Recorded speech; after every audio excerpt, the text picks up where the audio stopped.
Hello and welcome back. We got early access to Europa Universalis 5, and with it we were able to make a 30-minute long video showcasing some economics as Korea. Now, we aren't allowed to show any more footage, but one of the nations we played quite a bit of was the Mali Empire. And so what we're going to be doing today is we are going to be doing a starting steps plan for Mali, followed by a bit of a description of what techs we might go for Mali, what we expect to see in a run with Mali, and the way in which we are going to try and utilize Mali's unique position and advantages in order to try and push for a strong run here in Europa Universalis 5. Starting with the most distinctive feature of Mali, we are going to talk about resources. Now, Mali starts out ruled by the great Mansa Musa, who is the richest man of all of history, and the big reason why is there is a ton of gold in Mali. Starting in Niani, which is the capital and your seat of power, which is nice and kind of centrally located around where Mali's borders are, which aren't visible on this map, we do have some gold, and then we have some gold, or quite a lot of gold, over to the west. We also, beyond just having this gold resource here, do have unique advantages that will allow us to greater utilize the gold and be able to exploit it even more. And also to the south, we have a natural expansion. Over the long term, this territory will require colonizing, which will take quite a long time because it has a large population, but we have spices and saffron. In our natural expansion spot here to the east a little, we also have an enormous amount of more gold here. We have several locations with gold. All in all, this is probably the most gold-dense place on the entire map, and we have some other choice resources and gems. In terms of what's going on in the rest of, Central Africa and West Africa, which is going to be our stomping grounds, we don't have any particularly strong resource areas, mainly just have kind of some solid stuff going on. We have some gold, we have some ivory, we have some dyes, we have some saffron. It's not an especially weak place resource-wise, but it's not especially strong once we start moving away from what is kind of our central basis here in Mali. We start off with mostly tropical land in our important territories, but also quite a bit of arid territory in the north. So regarding topography, we have a little bit of a mixed bag. With our capital right here and our borders around here, we do have most of our interior having flatland, which is going to be really great to expand out from, especially in this region. We are going to be able to build and develop quite well in this area, especially because most of this is grassland as well, which we'll get to in just a second.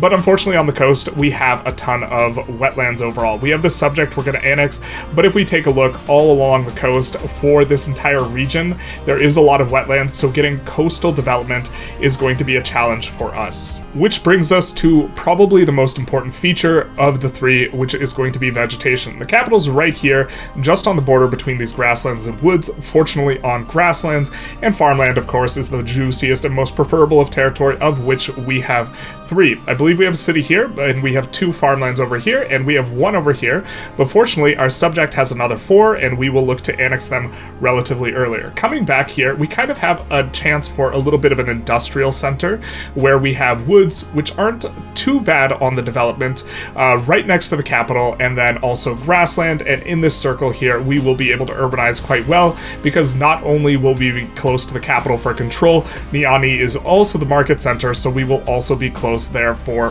market access, which will be quite good for us for producing the finished goods, and this is going to be where we look to urbanize quite a bit, but we also have another plan for urbanization. Taking a look at the wider scope of stuff, we have some sparse land up to the north. The populations will generally be low up there, sparse, arid, and on the coast, we unfortunately get the bad news. We have those 2 territories that are flatlands, we have the marsh here, but it's all going to be forest or jungle for the most part, other than this patch up here. So this is going to be really, really important for us for developing along the coast, because we have forest into jungle down here in the south, and it really doesn't get any better than that. It's jungle all the way through. So that is going to be our struggle. We are going to have a decent territory up here in the north, and this kind of textures to some extent one of the issues we have in regards to what we have in terms of choice regarding our capital and control and these sorts of things. I think this brings us to kind of the first interesting decision point we have in this planning period,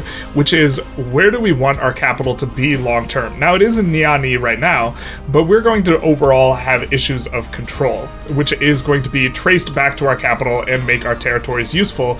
And we really have two options, in my opinion. We could keep the capital in Niani and try and make the interior sorts of places a little bit more productive, and we can look to eventually connect to the ocean this way and connect to the ocean this way and up over these ways. We actually have a ton of rivers that stretch over here and over here, so we can look to employ, and also down into here, so we can look to create sort of superhighways using the Pound Lock Canal, which will increase our ability to connect to the capital. The other option for us is we just say, hey, we have just a little bit of really good coastal territory, and after annexing our subject, we move our capital into here somewhere. This would allow us to play in an outward way, maybe a little bit better, but would kind of leave the rest of our empire high and dry, and we would have a really hard time establishing control. I'm actually not sure which of these two is better, but I think we will be keeping the capital in Niani, but I do definitely think it is a bit of a choice. So here is development. We do have a little bit by the capital, and also a little bit in some of the soft expansion places we are going to be going for. Quite a bit more over to the east, but unfortunately, coming back over here, the land we have on the coast currently has basically zero development and is going to be a little bit rough. We do have a little bit up here. Jolof has a little bit, but it is going to be a struggle for us to become a maritime seafaring nation, which is going to be kind of how we break out of this overall region and have a bigger colonial trading empire, which is what is on kind of the horizon for us eventually. This brings us to trade, which is an area in which Mali will have an enormous advantage, not just because in the heartland we have a ton of gold that we can export and this will be very profitable initially, but also because we have a lot of unique advances, both from our faith, culture, and for Mali themselves, which will really allow us to trade a lot more effectively. And eventually, these advantages that we get earlier on, in order to try and leverage our gold, will translate well into building a trading empire that is based on colonialization. So that is the direction we are going to go.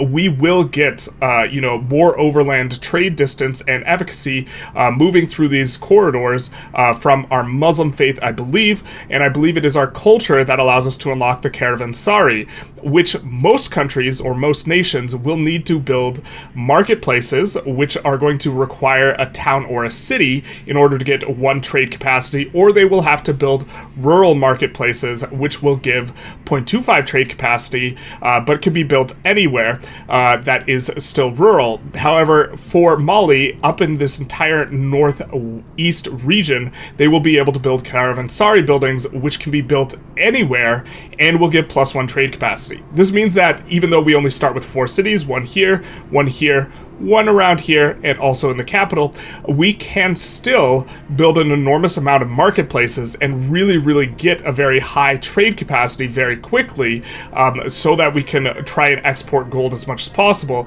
And so this is going to be one of our very significant advantages here. Beyond that, we also have this Niani market. So all of our nation will be inside one market, and we will control the entirety of that market just about. There's a few nations kind of bordering over here that are within the market, but for the most part, we will have a lot of control. This will allow us to drop the prices down to -66% and allow us to build buildings more effectively and more cheaply than otherwise. However, we will have some long-term disadvantages or struggles with this market because, as you can see here, our market access is rather limited to this kind of area here, and we might struggle to have market access in an area that we've identified as being extremely important to us in this coastal region that is going to be flatland, non-marsh, and have a ton of farmland. So what we're probably going to end up doing is creating a market up here at some point in time so that that entire area has more market access and can develop a little bit better. We might even create a market down here, not too sure, but that will require us colonizing the area. This area right here is entirely uncolonized, and we could even consider moving the trade capital from here down south a little bit, but I think Begho, once we eventually get control of it, is in just fine a place. It's also going to be very important for us to have two markets for reasons we will describe later. In terms of natural harbors, we do have some fairly good locations. Over here to the far left, at the tip of this kind of region, we have a fairly good natural harbor, which will be a good good place for the market capital, operating under the assumption that we will be able to propagate market access through naval infrastructure, which isn't quite what we observed with our playtime. I assume that changes. We also have some areas that are going to be colonizable that will have some really, really strong natural harbors, and we will look to fight the Europeans over these locations specifically. This here, the culture map mode, represents probably our most interesting challenge here in Mali, which is that our primary culture, Mandinka, and are either accepted or tolerated in Soninke. These represent less than half of our total population, and they are the only two cultures that are going to be happy being inside of our country. With our religion being Sunni, the religious map mode doesn't look very good either, but the liturgical language of Arabic will give us pretty good research speed. So with these two things in mind, one of the things that happened quite a lot in our Mali run was that we had a ton of rebels, because the satisfaction in a lot of these places is really low with the wrong culture and the wrong religion. And so what we're going to do in our sort of pretend run that we're going through here is we are going to pretend that these rebels are way stronger than they were in our experience. In our experience, they were just kind of something of a non-factor, and instead we are going to try and play around the fact that the rebels could be very, very strong and try our best to avoid them and play into these sorts of things while trying to interact with the game's mechanics in regards to culture and try and fix up our situation here, which is on the rough side as it pertains to culture, religion, acceptance, and all these sorts of things. This is one of the reasons why our control is not very good, is you have to have cores on your territory in order to get the plus 20 control. We really only have cores on this kind of territory in here, and then satisfaction provides up to 10 control, and we don't have high satisfaction in a lot of these places because wrong culture and or wrong religion. We receive several unique texts in the Age of Tradition, including a Korukan Foga, which gives us a unique government reform, Sofa Levies, which gives us both a level 1 fort, which is a little bit of an anomaly, and also a barracks building, a unique barracks building, which will give us access to manpower without us needing to, in the Age of Renaissance, go into the military tech tree. This gives us an opportunity or option to forego military tech in the Age of Renaissance, which may be something we want to do considering we don't really have any particularly dangerous neighbors. Also of note is going to be the Mande Kalu levies, which will give us an interesting unit that is a relatively normal looking unit, but once it receives enough experience, it can upgrade into a Ferrari Corps unit, which is going to have less damage taken overall and a little bit more combat speed and initiative. We will start out by releasing a Songhai. What we discovered is that we really can't propagate any control there. It's going to be zero control. We could build bailiffs, but it's going to be a really long time before we integrate their culture anyways, or anything of this sort. And what we could do is we could slowly work to integrate their culture and get discounts on this. So we're going to release them and have them as a subject. We also only need manpower in order to explore areas that are land-based, and this area starts unexplored, so we will get started exploring that right away. Now, regarding urbanization, we do want to build a super highway using the Poundlock Canal. We want to build a highway from here all the way to the coast over here, and we also want to get the coast going right away. So we're going to found 3 new towns. These ones we start with. We start with a town here, and a town here, roughly speaking, and we're going to put another town here on this area because it's a farmland. We're going to put a town here, which is a Hills Gold tile, but it is the tile that is on the way to our Poundlock Highway, and then we are going to put a town here which is on one of our choicier, or our choiciest coastal provinces that is going to be useful to us. Now with this, we will also delete our slave marketplaces in our 3 starting towns, in these 3 towns. And the reason for this is a little bit not intuitive. It's not the case that we don't want slaves, but as we go to war with our neighbors and we fight them, we will capture slaves. This is part of the mechanics here for Mali. And the way that the slaves, or the place that the slaves get transported to, is places where we have slave markets. If we have slave markets in these 3 locations, we will transport a bunch of slaves there. What instead we're going to do is we are going to build a slave superhighway, and we are going to put slave markets all the way along this route because we need to get 25,000 pops in each of these locations in order to upgrade it to a city in order to build these Panlock canals. And the fastest way to accelerate this is going to be with slavery. And so before we get started on any of our wars expanding into our soft neighbors, we have plenty of time for that. We are going to want to get this plan going.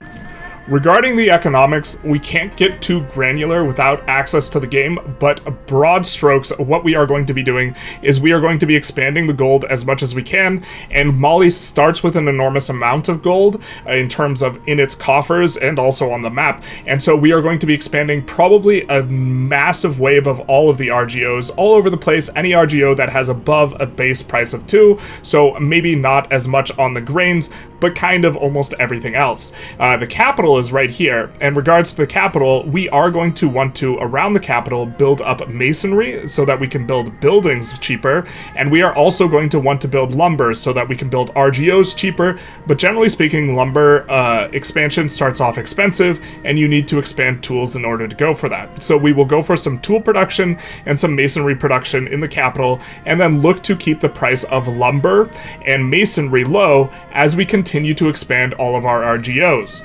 The point at which we will start to slow down on the expansion of RGOs is when we can no longer afford, or we no longer have any labor with which to employ the RGOs we've already expanded. We will benefit in terms of trade to be able to make money off of these RGOs, but then we will start having to invest in other things, probably a roadway over here, and also probably in more towns so that we can get more qualified individuals and we can start building some urban stuff. But the next wave of towns is probably going to be in a circle around the capital, really going after the rice, maybe leaving the iron in terms of not a town, but everything else probably go for it. That way we will have areas with high market access that can be building up our various industries and also have a high degree of control. We're going to have really low control on the outskirts, and we're going to have really low control outside of this pocket, which is where we have our accepted cultures. Regarding our first expansion spot, we are going to start here and move into this nation here. You can see the border slightly, and this one is close enough to our capital that it's going to be good enough control. Eventually down the line, we will just have to start accepting their culture, and then we will move south down here into the other nations, which are going to have saffron and gold. We want to manage this ourselves. We want to also build a highway down here, and we will get into the gold here before finally trailing out to the coast. That's going to be the first expansion. A strained resource for us is going to be cabinet actions, because we have so many places where we want to both integrate them and flip the culture. We are going to get bogged down in this for some time. We have 2 cabinet actions, and what we are going to be doing is we are going to be converting every single culture that's basically not in here, that doesn't share a primary culture with one of our potential subjects. We'll get started down and to the left, both integrating it and culture flipping it, so that when both of those 2 finish, we will have cores in the area, and so we will have coastal cores right about the time we will maybe be finishing a road in the region towards the edge, or probably a little bit after we finish a road, but in this way we will be able to try and get sailors, because while we can explore up in the north here without any sailors because it's on land, if we want to explore in the sea, you know, to start and get a foothold in the island that's off the coast over here to the left, then we are going to need sailors in order to do that. So sometime in the first 5 years, we are going to get our parliament, and parliament is going to present a weird sort of situation for us here as Mali, in that we don't want what we normally want in a lot of contexts. We don't really need CBs because we are expanding into people who are of a different religion, and we have the religion war CB. We don't really need or want centralization because we actually want to be decentralized, because that's going to help us with the rebels, and we really want to lean into that, at least here initially. And then finally, taxes aren't going to be that useful for us, so the increased taxes isn't going to be that effective. And so what we're going to go for every time is something like expand hunting lodges, expand logging, any one of these things that is going to give us a discount towards producing RGOs and is going to give us free workers in those RGOs. That's a critical kind of detail to add. And also, we are going to be getting workers in the form of slaves for RGOs in order to kind of bypass qualification requirements. That's going to require a sort of weird mechanic because the slaves that we capture aren't actually getting automatically allocated into RGOs. They're getting sent to the slave centers or the slave marketplaces. And so what we're going to need to do instead is we are going to need to trade back and forth between the two markets near us some slaves. And as the slaves get traded, they will work in the RGOs. And in that way, we can bypass the need for qualifications. And by staying decentralized, we don't have as much control over areas, but that's going to be fine because RGOs are less dependent on control, and we are using the slaves to keep the RGOs well and employed. We will also get some flavor events, such as this one to bolster Timbuktu, which will give us a little bit of extra development in Timbuktu, which is the town in the top right corner.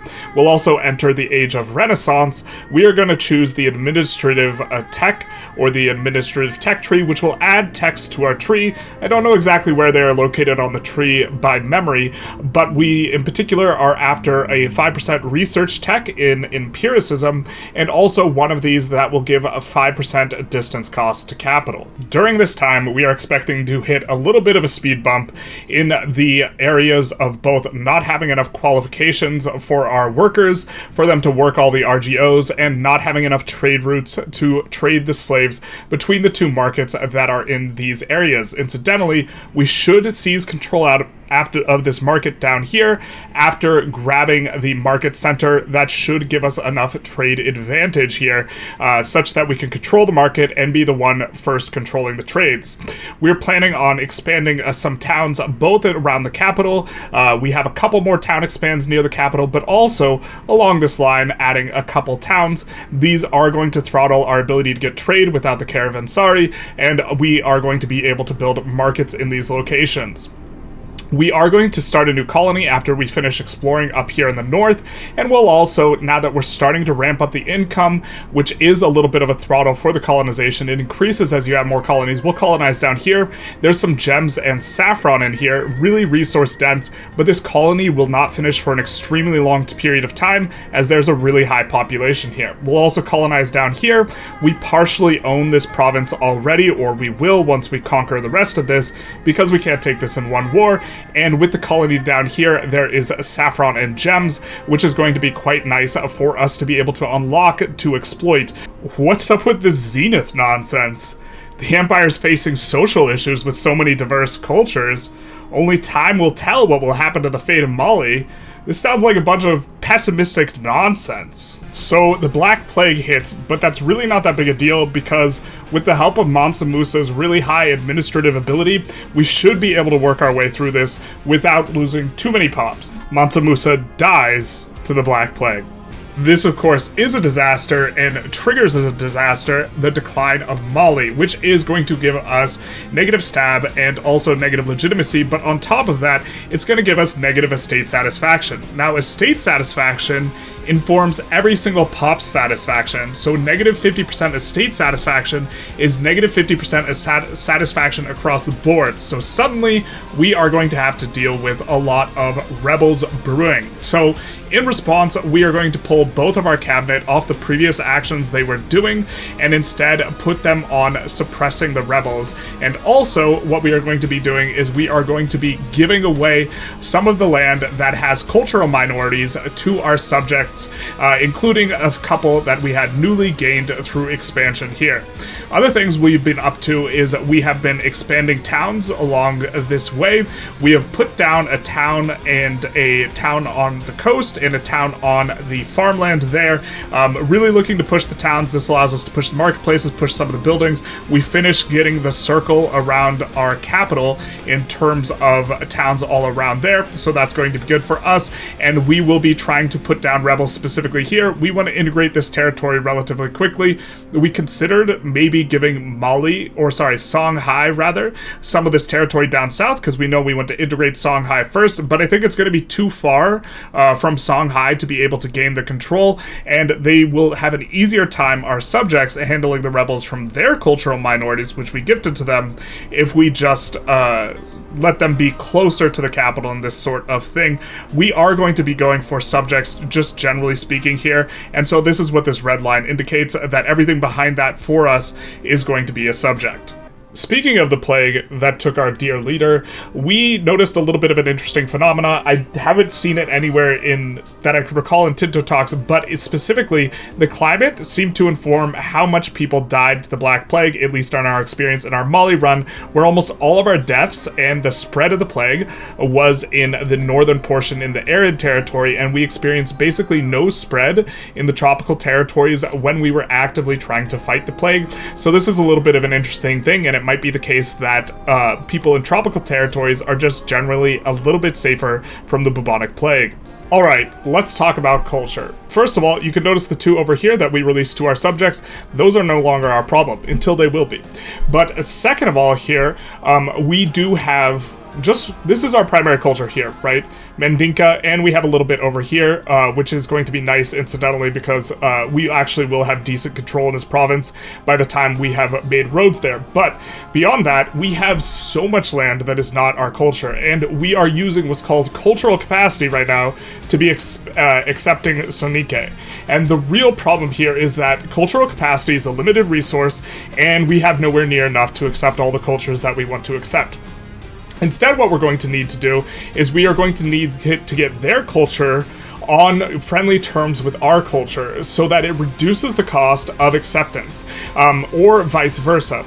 And you can actually do this with your subjects. There's a subject interaction that we do not have a screenshot for, and I can't remember the name of it, but it allows you to improve relations between the two cultures. I think you could do it every 5 or 10 years, and we're going to assume that we've been doing it, and that we started doing it here with this over here, because this is where we're integrating first, and after that we're going to go for Songhai. And the entire idea here is, I think it reduces it by something like 75%, a very large amount. I'm not sure on the exact numbers, but doing this is going to allow us to try and accept as many as we can.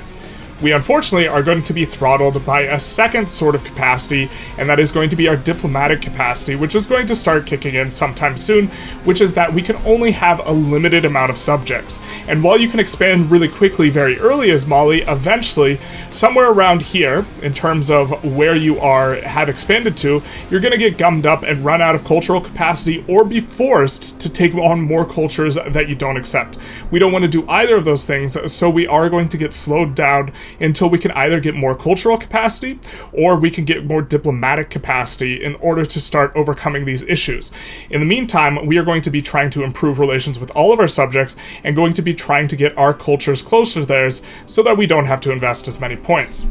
It is possible that we should have, rather than taken the dirt directly down here, we should have instead released subjects and looked to be friendly with their cultures, especially Akan, because Akan actually has an enormous amount of population. This might be better. I'm not really sure. It would take a little bit of experimentation. It might be worth doing, but we just wanted to get direct control over the land immediately, because if there is any sort of land that we wanted to take immediately, it would have been this land. That way we could have made sure that the resources of saffron and gold did get built in. That is going to be all for this episode. Next episode, if we do another episode, we are going to be primarily focused on technology. This episode, I think we are kind of mostly focused on what the start looked like and culture, specifically, because I do think that is challenge specific to Mali and really throttles their expansion, but they also start out really large, so it's maybe not that big a deal. Now, this entire project is really kind of strange to run a run, or a narrative of a run, while obviously there is no run. It doesn't exist. I don't have the game anymore, but I did play a lot as Mali, and I am trying to piece together multiple runs, some elements and themes we discovered in those runs, into kind of a narrative structure that hopefully you guys found entertaining. If you like this, please leave feedback of any kind or this sort of thing, because this takes a long time to do. So depending on how this video does or the feedback I receive, we may have another episode, we may not. If you guys hate it, also please leave feedback, because it does take a long time to, you know, draw a bunch of stuff in the paint and also fish down all of those screenshots, because the screenshots are all over the place, they're difficult to find and this sort of thing. So feedback would be appreciated. Considering I already asked for feedback, other than that, you guys have a good one.